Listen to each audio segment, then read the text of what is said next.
is absolutely not sponsored by these chocolates.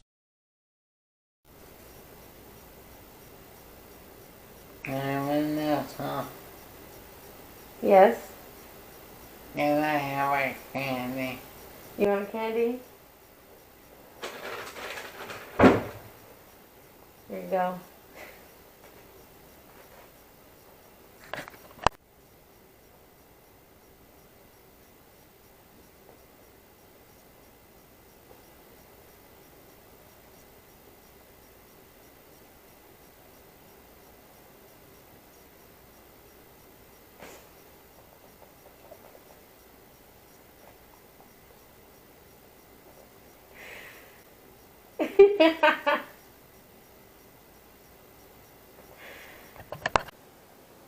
Real quick everyone. Check out the Chase's Revival merch shop. Show your support. We have shirts, hats, hoodies, and more in many different styles, sizes, and colors. Show some love and join the fight.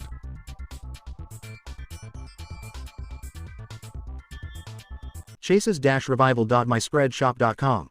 Link in the description below.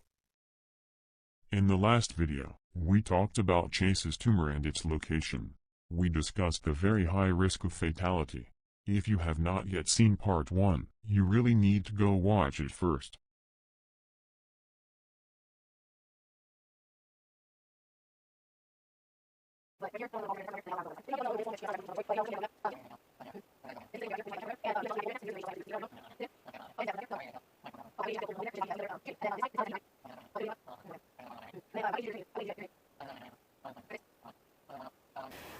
He was going to college around that time. He was going to UTA. He was working on his bachelor's, and then so he started to have problems with his vision, and you said your hearing, right? A little bit more. Doctors didn't know what it was, so he was your first stroke. It was around that age, right? 2016.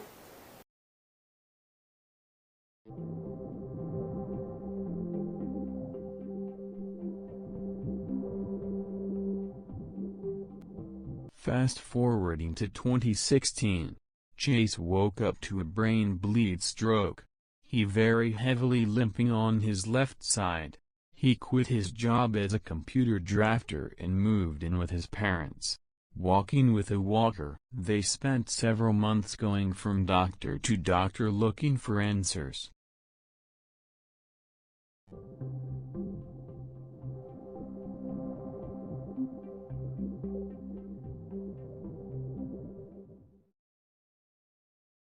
Chase spent 2 years recovering. He put everything he had into recovering, and he was determined to be as strong as before. He spent every day walking without his walker or catching fish in a net.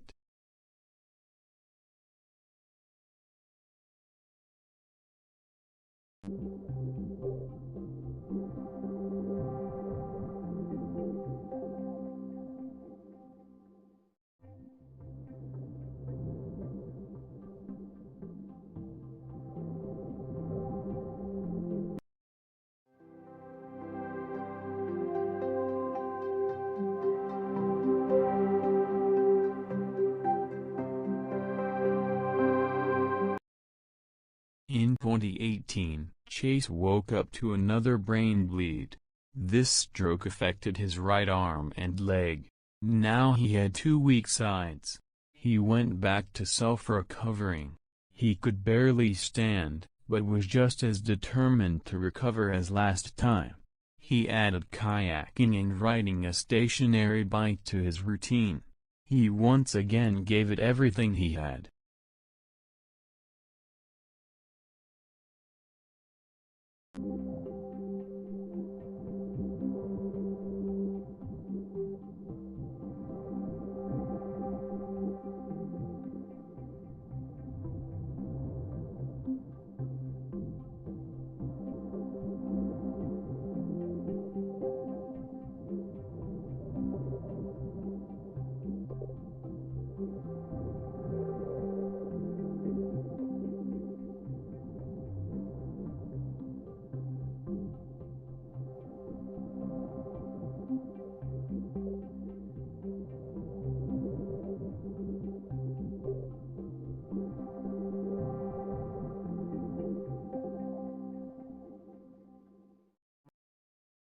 Just 1 year later he had another brain bleed stroke. It affected his left side for a second time and Chase could no longer use his dominant hand.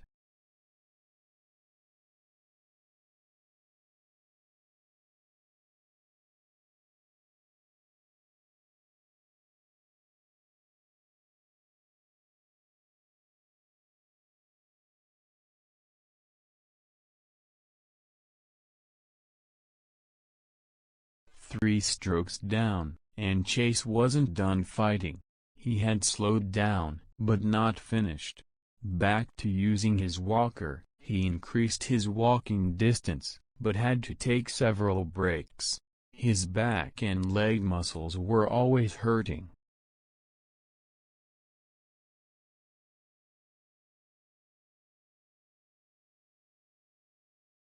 Another year later, in 2020, Chase had another brain bleed. This stroke was the biggest one yet. He spent 4 months in the hospital. He could not move at all. He could barely move his tongue. He could barely talk and choked miserably on water.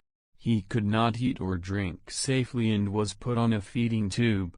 Food, drinks, and medicine were all poured down a clear plastic tube that went directly to his stomach.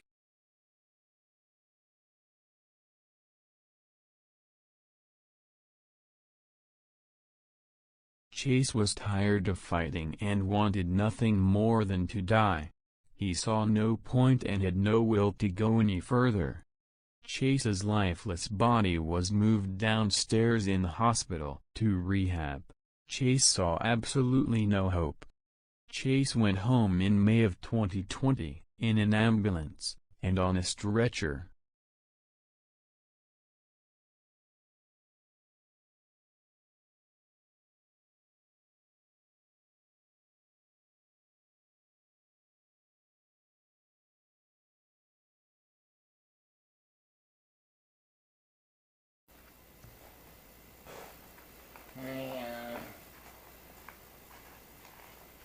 Waiting off recording so that I'm paying on myself.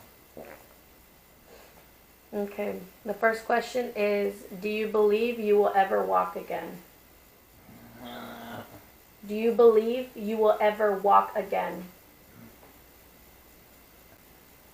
Honestly, no. Chase isn't talking very well today. He is saying that he highly doubts that he will ever walk again. He thinks he may get strong enough to stand one day, but not enough to walk. Out of all of his problems, walking isn't a main priority of his right now. He doesn't mind being in a wheelchair. It's his upper body that handicaps him more. His core and arms are more important. So are his ability to talk and safely swallow his food. Number 2, what's your biggest fear? We've seen, but my biggest fear is not being. He's saying he is afraid of having another stroke and becoming what is called locked in. He is afraid of not being able to communicate and tell people what he wants. He already has lots of communication problems. H can't always talk or people can't hear him. Not being able to get people's attention when he needs something is already scary enough.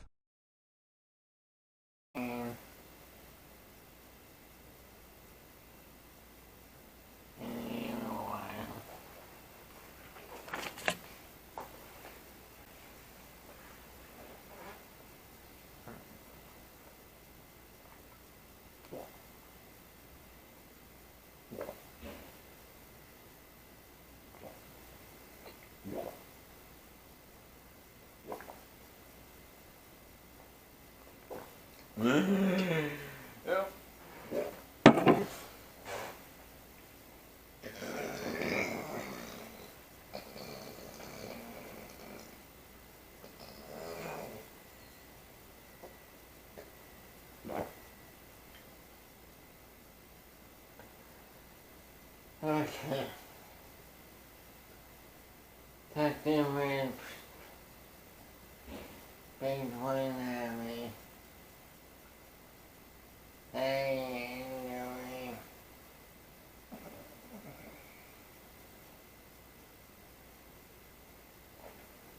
and No.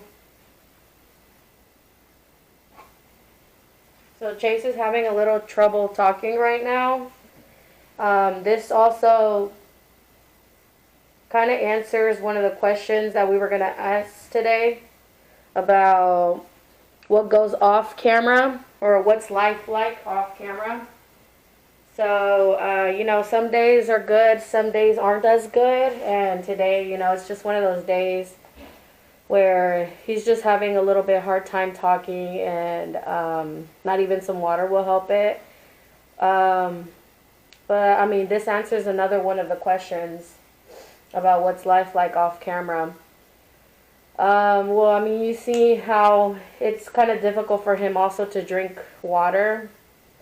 And how it's hard also because of his dysphagia. It's a little hard for him to swallow water, swallow anything of that. But yeah, I mean, he wanted to do this video because he wanted to answer a little bit more questions. We didn't get to finish, or maybe I can just tell or say what he wants to say. Well, one of the questions was, what's it like not being able to talk? And I know it frustrates him a lot, and he did say that it's very aggravating for him and not being able to communicate well, like, you know, like we all do.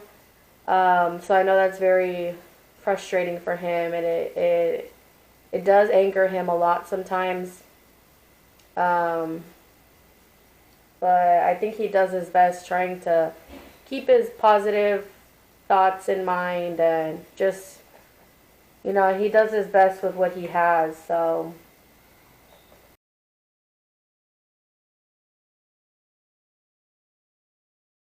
An injury, and becoming a quad because of strokes. So I don't really know much about what's it like to have a difference between an injury and, I guess, brain trauma. But I do have another client that did become a quadriplegic because of an injury. In Chase's case, he became a quadriplegic because of the strokes that he has endured, and also because of the brain tumor that he had when he was around 4 years old. The doctors don't really know why exactly he's having these strokes, but they believe that it's because of the radiation that he had when he was younger. So I guess the only difference is that in his position, that it is a little harder to recover because he just keeps having strokes after stroke. So once he recovers from one, he has another one. And we have seen videos of other people who have become hurt and become quadriplegics because of an injury, and they become better in a sense where they're able to, you know, communicate. Sometimes maybe they'll get some motion back in their arms or legs, but I guess it's a little bit, I don't want to say easier for them, but I guess it is a chance where you are able to get better. I personally believe that Chase is destined for more, so I believe that he will one day be able to recover from all of this, and it gives, I guess, a slighter, better chance of recovering from it. And I said about how you know, you recover from one and then you get another stroke, so it's just a little bit more difficult for you to recover. When you also follow join